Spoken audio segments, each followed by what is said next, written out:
When things are tough, what gives you hope? Maybe it's spotting brand new baby leaves growing on the bare trees? Or a card in the mail from your grandma? Maybe snuggling your puppy gives you hope?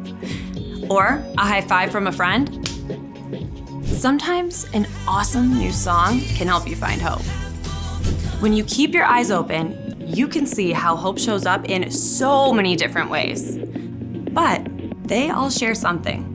See, these moments of hope remind us of the way the world is supposed to be.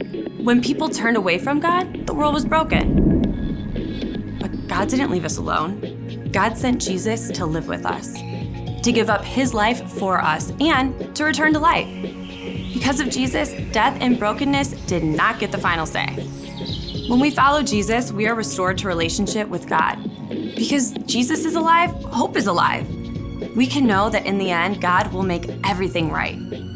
As we live out the hope that something good can come from something bad, others can see God at work. And that's why hope is an amazing way to worship God with your life. Because worship is about more than just singing loud. It's all about living loud.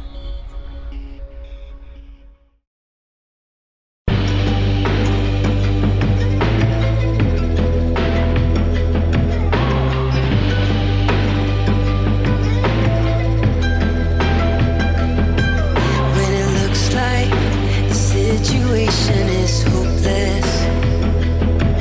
When it looks like things aren't going the way I wanted, I remember every battle you've won. I remember, God, you are where my help comes from. This world, we're gonna have trouble. Jesus, you have overcome. In this world, we're gonna have trouble. Jesus, you have overcome. Hope is alive because you are alive.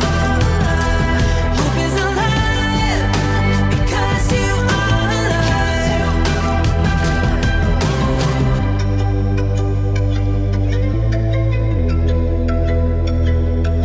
When it looks like the situation is hopeless, when it looks like things aren't going the way I wanted, I remember every battle you've won.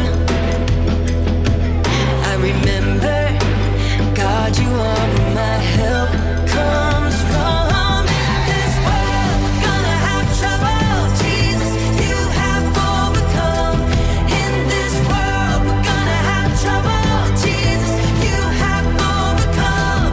Hope is alive because you are alive. Hope is alive because you are alive. I will not forget you are with me every step.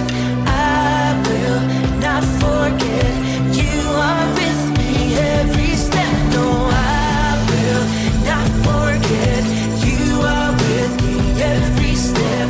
I will not forget you are with me, God. This world, we're gonna have trouble. Jesus, you have overcome. In this world, we're gonna have trouble. Jesus, you have overcome. Hope is alive because you are alive. Hope is alive because you are alive. Because you are alive.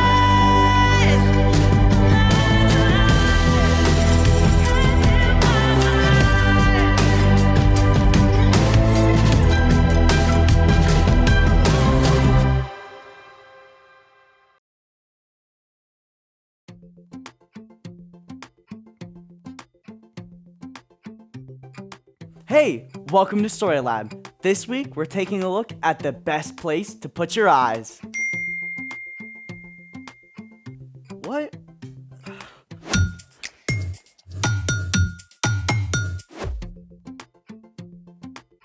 Hey, I'm Skylar. And I'm Sebastian. We're talking about why the story of Jesus is good news. In all the ways that it can give us hope.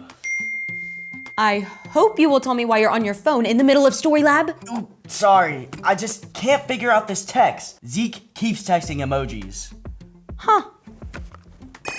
I, B, leaf, lamb, sheep? Oh, you! Me? No. You like the sheep. Yes, you, but no, you like the sheep. I, B, leaf, you. I believe you. How'd you do that? Practice, my friend. Sometimes I wish I lived in the olden days, before emojis. You'd have to go back about 5,000 years. What? Oh, Egyptian hieroglyphics. Yep, they were like the first emojis. What's that? This says Skylar. Ah, and Sebastian. You got it. Then we jump all the way to the 1990s, when these started showing up in chat rooms. Oh, emoticons. Super old school. My dad still uses those. Then, in 1999, a Japanese designer created this set of 176 emojis for a cell phone company. Emoji is a mashup of the Japanese words for picture and letter. So pixely. Now, there are over 3,000 emojis. All right, if emojis are here to stay, then I challenge you to an emoji ultimatum. Let's play it. All right, here's your official emoji ultimatum. Go! X, don't, stop, no, 1, 2, 3, stop, count. Don't count your chickens before they hatch. That was supposed to be harder. Artist eggs, painting. Artist eggs? Artist eggs? No, dyed Easter eggs. That was a total softball, and I almost missed it. Catch. Ah! Way to keep your eye on the ball. Egg. Speaking of keeping your eye on the right things, it's time for The story before the story. Today we're in the book of Hebrews. Hebrews is one of the 21 letters in the New Testament, written to new Jesus followers. These letters share the radical new way Jesus wants us to live. Because of Jesus, All people were viewed as valuable. The believers knew that God loves everyone. this new way of living upset both religious leaders and government officials. Who made things hard for the new Christians, So, the author of Hebrews wrote to a group of Jesus followers to encourage them. which is where our story starts. Take it away. Hi everyone, I'm Erica. There is a lot we don't know about the book of Hebrews, like exactly who wrote it. But we do know they were writing to a group of Jewish believers facing tough times. In fact, what those Jesus followers experienced was so difficult that some believers were just giving up, walking away. This letter to the Hebrews is a challenge and encouragement to stick with it, because faith in Jesus is always worth it. In chapter 11, we read about a group of women and men from the Old Testament scriptures: Abraham and Sarah, Jacob, Joseph, Moses, and his mom and dad, and many more.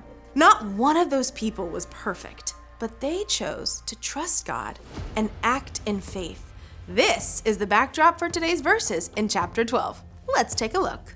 A huge cloud of witnesses is all around us. When I hear cloud, I think, whoa! Not that kind of cloud. In this case, a cloud just means, well, a lot. That cloud of witnesses is all the people of faith who've come before us. That does include Abraham and Joseph, but it also includes people throughout time who have put their faith in God and trusted Jesus. And let me tell you, that number is huge! Billions of people! When you choose to follow Jesus, you are not alone. You are joining with a giant group of people who knew that following God is not always easy, but it's always worth it. Now, stay with me, because we've still got a ways to go. A huge cloud of witnesses is all around us. So let us throw off everything that stands in our way. Let us throw off any sin that holds on to us so tightly. And let us keep on running the race marked out for us.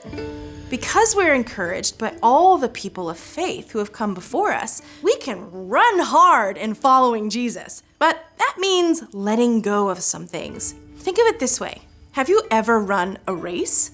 picture yourself sprinting for that finish line. But wait! Stop! Now, imagine yourself wearing a giant backpack full of rocks and heavy iron shoes on your feet. Are you running as fast now? Are you running at all? As Hebrews reminds us, sin weighs us down and distracts us from following Jesus. Sin is anything that breaks our relationship with God and other people. Things like being unkind or hurtful, lying, or taking something that isn't yours.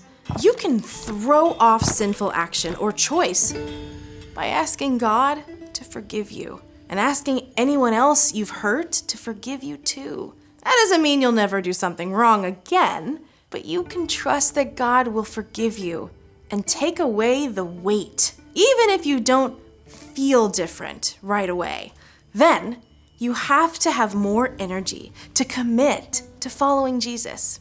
We read in Hebrews, Let us keep looking to Jesus. He is the one who started this journey of faith, and He is the one who completes the journey of faith. He paid no attention to the shame of the cross. He suffered there because of the joy He was looking forward to. Then He sat down at the right hand of the throne of God. He made it through these attacks by sinners. keep looking to Jesus. It's true that we can't see Jesus with our physical eyes right now, but we can choose to think about everything that Jesus has done for us. Jesus, God's very own Son, chose to come to earth, live as a human being, to get hungry and tired and dirty and experience pain and suffering. Jesus chose to give up his life, to take the consequences of our sin. Then, Jesus returned to life. Through all of this, Jesus made a way for us to be in relationship with God forever. When you face difficult situations, you can remember that Jesus knows how you feel. Jesus has promised to be with us no matter what. Let's check out the final part of our verse. So think about Him, Jesus. Then you won't get tired. You won't lose hope.